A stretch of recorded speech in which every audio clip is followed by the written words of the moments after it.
Ipalagay nga kami ng sinuman na mga ministro ni Kristo at mga katiwala ng mga hiwaga ng Diyos.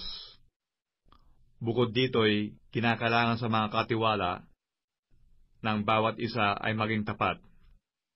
Datapwat sa ganang akin ay isang bagay na tutong maliit ang ako'y siyasatin ninyo. Unang pagsisiyasat ng tao. Oo, ako'y hindi nagsisiyasat sa aking sarili, sapagat wala ko nalalamang anuman laban sa aking sarili. Bagaman hindi dahil dito'y inaaring ganap ako, sapagat ang nagsisiyasat sa akin ay ang Panginoon. Kaya nga, huwag muna kayong magsihatol ng anuman, hanggang sa dumating ang Panginoon, na siya ang maghahayag ng mga bagay na nalilihim sa kadiliman, at ipapahayag naman ang mga haka ng mga puso.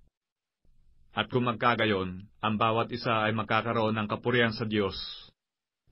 Ang mga bagay ngang ito, mga kapatid, ay inianyo ko sa halimbawa sa aking sarili at kay Apolos, dahil sa inyo, upang sa amin ay mangatuto kayo na huwag magsigit sa mga bagay na nangasusulat, upang ang sinuman sa inyo ay huwag magpalalo sa isa laban sa iba.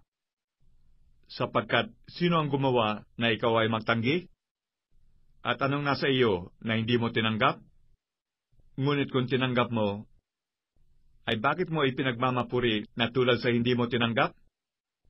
Kayo mga busog na, kayo'y mayayaman na, kayo nangaghari nang wala kami.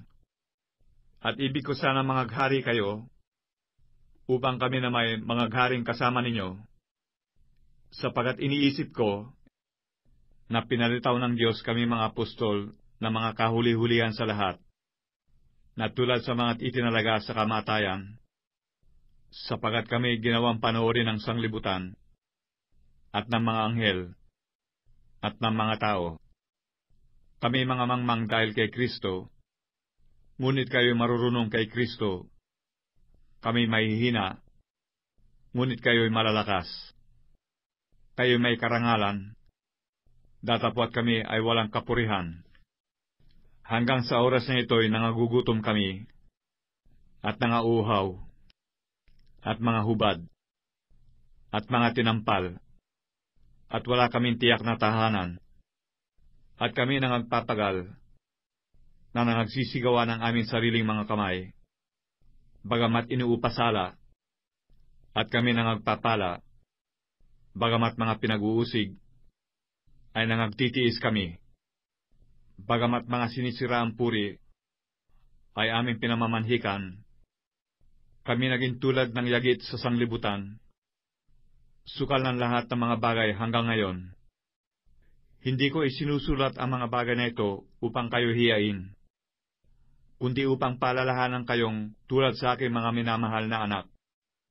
Sapagkat bagaman nangagkaroon kayo ng 10,000 mga guro kay Kristo, ay wala nga kayong maraming mga ama. Sapagkat kay Kristo Jesus, ipinanganak ko kayo sa pamamagitan ng Ebanghelyo. Ipinamamanhi ko nga sa inyo na kayo maging mga tagatulad sa akin. Dahil dito'y aking sinugo sa inyo si Timoteo, na aking minamahal at tapat na anak sa Panginoon, na siya ang sa inyo'y magpapaalaala ng aking mga daang nga kay Kristo, gaya ng itinuturo ko sa manda ko sa bawat iglesia. Ang mga ibang ay nangagpapalalo, nawaring hindi na ako mapaparian sa inyo. Ngunit ako'y paparian agad sa inyo, kung loobin ng Panginoon, at aking aalamin, hindi ang salita na nangagpapalalo, kundi ang kapangyarihan. Sapagkat ang kaharian ng Diyos ay hindi sa salita, kundi sa kapangyarihan. Anong ibig ninyo? Paririyan ba ako sa inyo na may panghampas, o sa pag-ibig, at sa espiritu ng kahinahunan?